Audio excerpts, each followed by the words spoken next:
Imagine you own a beautiful piece of rural land, maybe with some woods, maybe some fields. You've probably thought about how to make it work for you, perhaps even considered allowing hunting. But what does that actually entail for you and your property? Is it, a constant stream of people, a lot of hassle, or maybe a hidden gem of opportunity, subtly enhancing your land? Okay, let's unpack this. Today, we're diving deep into what it truly means to lease your property for hunting.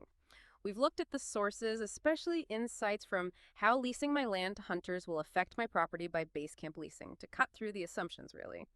We want to get to the real details for you. We're going to break down the whole cycle of a hunting lease, from the initial prep work right through to the quiet close, so you know exactly what to expect. Yeah, and it's interesting because for many landowners, the idea of leasing for hunting, well, it comes with a lot of questions. Questions about the day-to-day impact and the practicality. So our mission for this deep dive is to give you a clear phase-by-phase understanding of what to anticipate from a hunting lease. And maybe more importantly, why it might be a genuinely valuable consideration for your property, going beyond just the income. Right. And that understanding, it starts with the typical length of these agreements, doesn't it? You might think a hunting lease is just for the few weeks of a season, maybe. But the sources tell us hunters often prefer a full 1 year lease. Why is that? What's the thinking behind that longer commitment?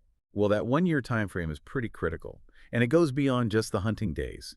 It gives hunters enough time to not only participate in all the relevant game seasons, which can span several months, but also to properly prepare the property beforehand and then clear it afterwards.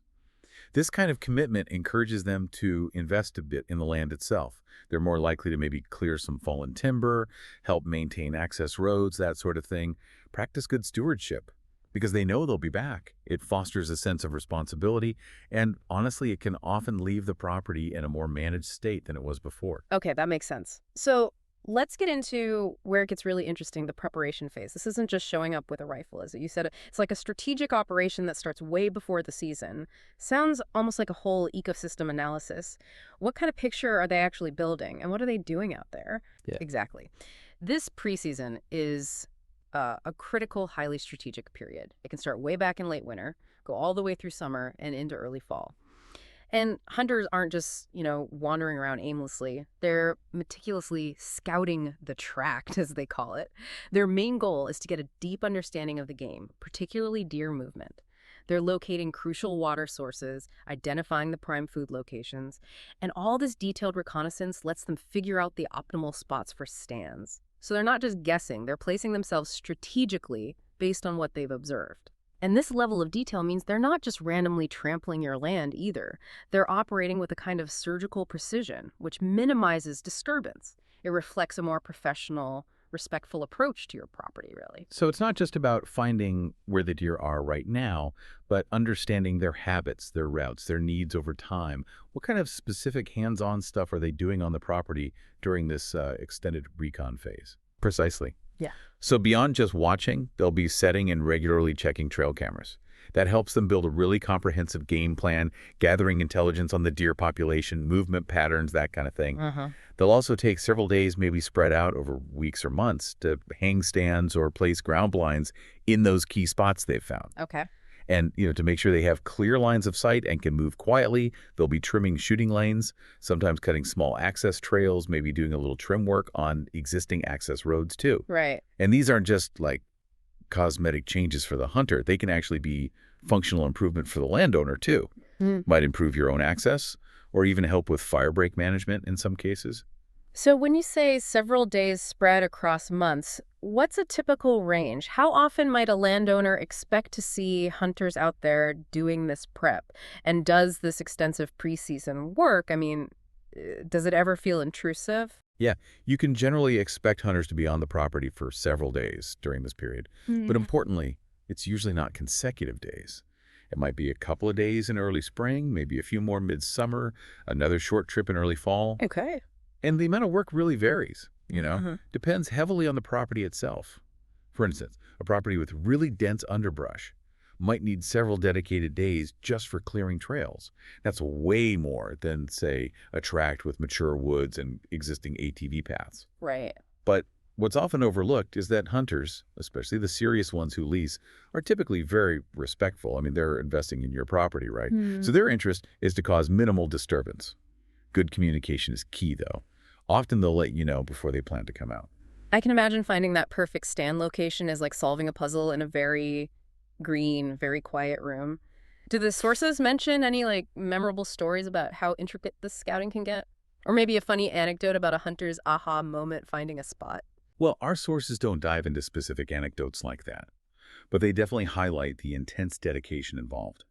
You have to picture a hunter spending hours, maybe just silently observing a single ridge, noting how deer react to a wind shift, or maybe discovering a hidden spring that turns out to be a critical water source nobody knew about. Yeah. That aha moment happens when all those little pieces of observation click together. It reveals the ideal spot, which might only be a few yards from where you'd initially guessed. It's this almost obsessive attention to detail that really transforms the property into a living map of wildlife movement for them.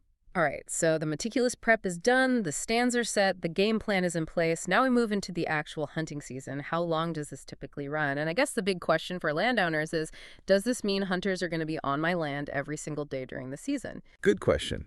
For deer, the season generally lasts from September until January or February. But it's really important to remember that exact dates vary quite a bit, region to region, state to state. You'd absolutely need to check with your state's DNR, that's the Department of Natural Resources, for the precise schedule in your area. Right. But to answer your second question directly, no. Hunters will certainly not be on your property every single day of the season. Okay, that's definitely reassuring for many folks, I think. So, if it's not a daily presence, what does their activity pattern usually look like, especially during those peak times you mentioned? When are landowners most likely to notice hunters are around? Yeah, so hunters strategically focus their vacation time, their hunting efforts, on what they call peak times. These are periods when the rut, that's the deer mating season, is happening, and just general deer movement is at its maximum. And these peak times aren't just the rut. They also include key dates like opening weekends for different seasons, or even specific weather patterns known to get animals moving. Hunters might literally plan their whole year around these few critical windows. During these peak periods, yeah, you can expect them to hunt pretty intensely, maybe for a week to 10 days straight. Okay. But outside of those intense bursts, it might just be a day or two a week during other parts of the season. So basically, you are more likely to have hunters on your property numerous times during the hunting season compared to the preseason or postseason. But again, it's far from a daily thing. You'll likely see their vehicles parked, but often they're deep within the property, trying to maintain a low profile. Gotcha. So the season wraps up, the main hunting activity is over. What's next for the hunters? And what can you, the landowner, expect to see happening, or maybe not happening, in the aftermath? Does their activity just stop cold? Well, this co-season period is usually when you'll see the least of your hunters. Their activities in late winter or early spring, they depend entirely on one thing: whether they plan to renew the lease for the following year. That decision really dictates what happens next on your property. That makes perfect sense. So let's say they are planning to renew for another year. What are they typically doing out there during this quieter postseason time? Okay, if they are renewing, they'll typically spend maybe 1 to 5 days on the property during this period, Wow. maybe spread out again. And it's not just a casual visit. They'll likely be running cameras again, to keep monitoring wildlife after the season, see how the land recovers and changes. Uh-huh. They also often hunt for sheds. Those are the antlers that deer naturally drop each year. Finding sheds actually provides really valuable data about the health and size of the deer that made it through the winter. Interesting. And crucially, yeah, they're continuing to scout the property, but now with an eye toward next season. Planning for the coming year, this ongoing data collection and planning, it paints a richer year-round picture of the land's health. And that's data that could even be shared with you, the landowner, if you're interested. And what if they decide not to renew? What's that final interaction look like? How do they ensure a smooth departure? Right. If they plan not to renew, Uh-huh. their activity is much shorter and more focused. Yeah. Very specific. They'll come out for just a day or two, specifically to remove all their equipment, all cameras, all stands, everything comes off the property. Okay. The goal there is just to ensure they leave the property exactly as they found it, basically. No remaining gear, no lasting impact from their presence. It's meant to be a clean break, allowing you to consider other options for the land the following year. Okay, so if we put all these phases together, the preseason prep, the actual season, the postseason wrap up, what does this really mean for you, the landowner, in terms of overall hunter presence? Are we talking about a constant stream of vehicles pulling in and out, or is it something much more uh, discreet, maybe even unnoticeable Yeah. sometimes? In most situations, honestly, you really won't even know they're there unless, they contact you beforehand, which good lessees often do as a courtesy, or you happen to see their vehicle parked at an entrance. Hmm. While the lease document is for 1 year, it's really crucial to understand that hunters are not going to be on your property 365 days a year, not even close. It's, like we said, a few times early on to prepare, potentially more frequent but still intense and focused visits during the peak of the season, and then just a few times after the season has ended for wrap-up or next year prep. Their presence is usually managed, often very low impact. I mean, serious lessees value discretion. It helps maintain their hunting experience, and it shows respect for your property. Okay, that paints a much clearer picture of the actual time commitment and presence. Now, beyond just the practical schedule, there seem to be some really compelling reasons why landowners choose to lease. It's not just about allowing hunting, right? It touches on property management, security, even peace of mind. What are some of those key benefits that might not immediately jump out at someone? And are there any common pitfalls landowners should watch out for? That's a great point. It definitely raises the question of the broader value. What's the bigger picture here?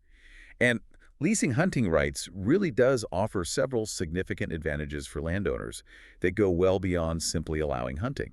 It's like an active partnership in many ways. Uh-huh. Now, while our sources focus mainly on the upsides, a potential pitfall, could be a lack of clear communication from either side, really, or maybe not having a detailed enough lease agreement that spells out all the expectations. That can definitely lead to misunderstandings down the road. Right. Need that clarity. Absolutely. Yeah. But assuming you have a solid agreement in place, the benefits can be pretty substantial. Okay, tell us more about those specific benefits then. The ones that might be surprising. What's maybe the biggest impact a landowner might see? Well, one major benefit that's often overlooked is actually conflict resolution. We've heard from landowners who are just constantly battling with, like, informal hunting groups, or dealing with feuds between neighbors or even family members who felt entitled to hunt their property for free. Oh, wow. Yeah. A formal lease provides a clear, established agreement. It completely eliminates those awkward, informal permissions that can cause so much friction and bad blood. It's almost like hiring a property manager for that specific issue, Huh? but without the salary. It can bring immediate peace and order to that situation.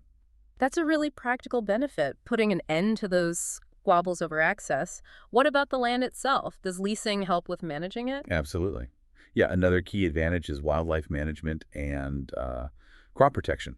Hunters, through their wildlife management efforts like, monitoring population numbers and being selective in their harvest, they can actively reduce crop damage caused by wildlife on your land. Hmm. For farmers or folks with valuable timber, this can be a significant cost saver. It's essentially a form of biological pest control. They are literally helping you manage your ecosystem in that sense. And linking hunting directly to protecting valuable crops. Okay. Yeah, that's something many might not connect immediately. What about security? Does it make the property safer? Security is a huge factor. Huge. Leasing significantly helps to eliminate trespassing and poaching. Think about it.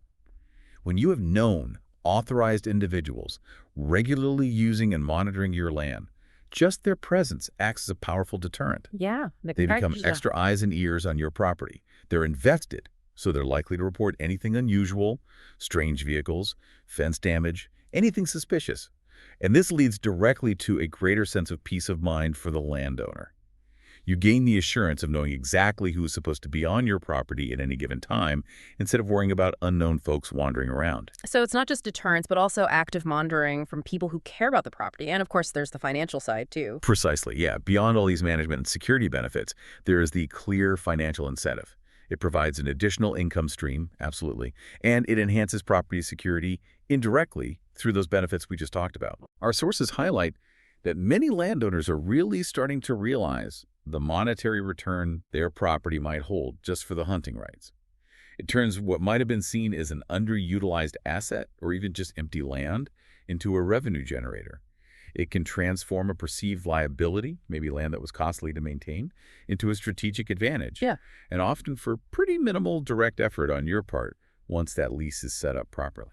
So we've really unpacked the rhythm of a hunting lease, haven't we? From that detailed preseason prep, which is way more involved than I think most people realize, to the focused but definitely not constant hunting season, and then the quieter postseason wrap up. And we've seen how it can bring not just an income stream, which is nice, but also real peace of mind. Plus, enhanced security, effective help with wildlife and crop management, and even an end to those tricky informal access disputes. It really sounds like it's far more comprehensive than just a simple swap for hunting access. It's like a multifaceted approach to managing your property. Yeah, exactly. This deep dive really reveals that leasing land for hunting is, well, it's far more than just opening your gates. It's an active, multifaceted form of property management that can genuinely address several common landowner challenges. It encourages you, the landowner, to think not just about the income potential, but also about how carefully managed access can become a strategic tool, a tool for better land stewardship and control. So considering the, fluctuating demand for leases and all the diverse activities involved, it really makes you wonder what might be the next innovative way landowners could leverage their property for both profit and preservation. Could we see more integration with other forms of ecotourism, maybe, or specific conservation efforts tied into these established hunting leases? It's something to think about.